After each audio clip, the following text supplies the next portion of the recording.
Well, this was our holiday at Pohara this year, and it's a place we have been going for a long, long time. So I was really, really keen to explore around the place. Unfortunately, Chris, I'm not sure whether he's arrived or not at this stage. No, he's not. The site is empty. So this must have been filmed before Chris and Kay arrived. And he was a little uncomfortable and unfortunately not able to ride his bike.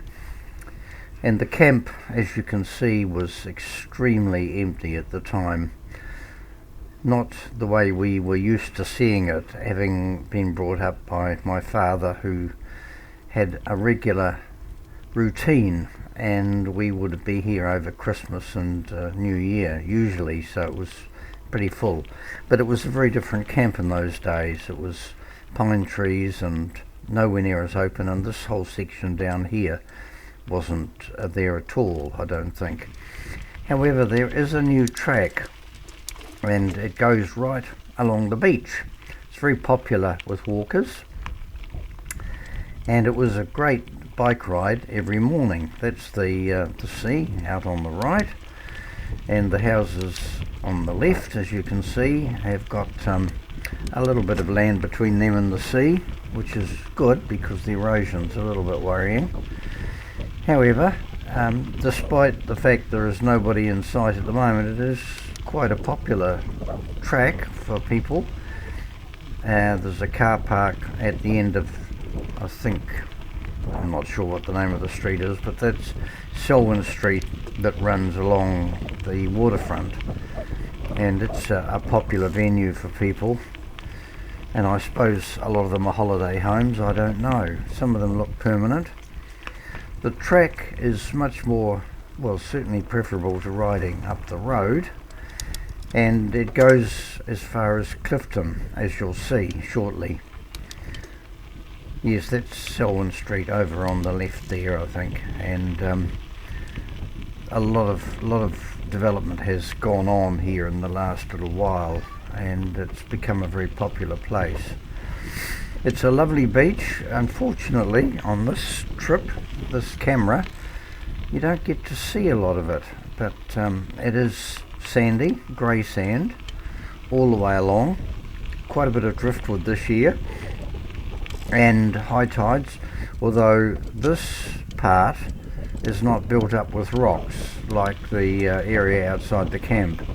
The erosion seems to be worse up the other end of the beach. So we're proceeding along to that's Selwyn Street there, by the way, and then the track diverts a little bit. Selwyn Street goes off to the left. The track carries on along the coast.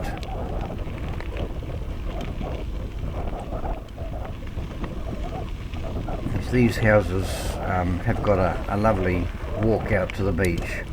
Although I imagine in the westerly it's quite challenging.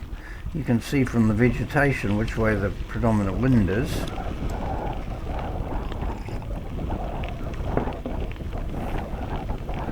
I really need to do something about that whistle as well.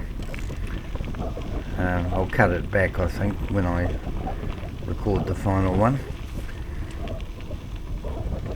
Yeah, it's not the most exciting ride, but I decided I'd let the camera run, at least on this part of it. I did edit a lot of it out on the way back, but it gives a bit of an idea of the extent of the ride.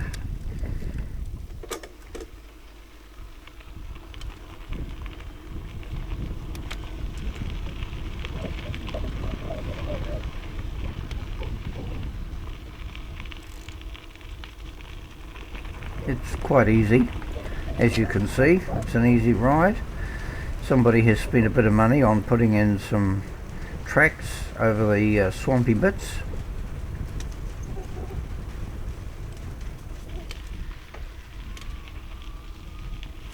And it comes out at the Clifton golf course, or the Pohara golf course, I suppose it is. I'm not sure what the official name was, but golf course it comes out on anyway, and that's quite popular. People take their clubs down and have a good time. So we are about to end the ride along the beach. I suspect there's a big clump of trees further up which is quite attractive. They're just appearing now. There we are. And once we're through those trees, the track finishes. That's the end of it. That's the golf course on the right. And the road to the golf course floods a little bit at high tide. You can see it's quite damp there. And off down this road, another damp patch there, is the cemetery, which in all the years we've been up here I hadn't explored. And there was a track off to one side which I thought, well, go down there and find out what's there. And there's a seat at the end of it. Much more attractive when it's full tide than most of the time when it's on the way out, but nonetheless quite an attractive area, and you can see there's not very many people about. We are approaching, just up here, the dead centre. Here, it's the cemetery. It's very quiet. The dead don't seem to party very often. One car was all that was there, but it was very, very peaceful. Very nice indeed. Back out again on the road. You can see the tides receding from the damp patches that probably were water. Let's have a look here and see just what the view looks like. Again, there's enough water to make it slightly more interesting, but the tide was on its way out, and once again there is a seat for contemplating the vast thusness of the mighty thingamy, as my father would say. There is a house there as well, and it's not too far before you get back on the seal, which is nice.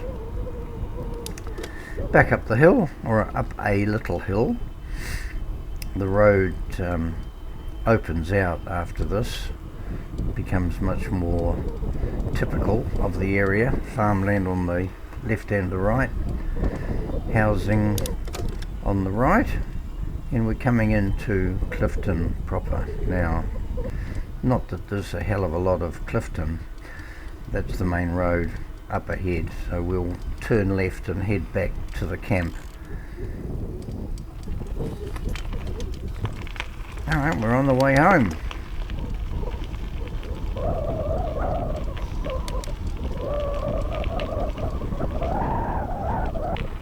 Into the wind, as you can hear. That's if I don't cut it out. Actually, it's awfully naughty. That's the sculpture place where we have been a few times. Coming into the camp.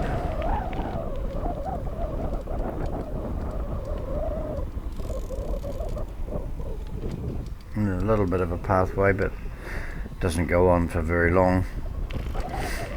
And then we're back on the unformed path again. That's the camp on the left. Not many people there at all, as you can see. It's quite expensive too these days.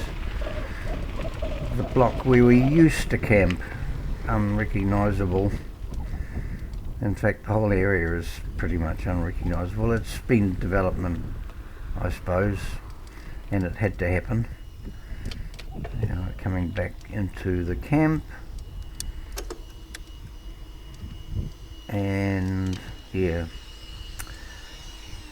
we were parked on the beach front up here on the right. That's us, and just in time for brekkie. Yep, and that's the commentary, so we'll see.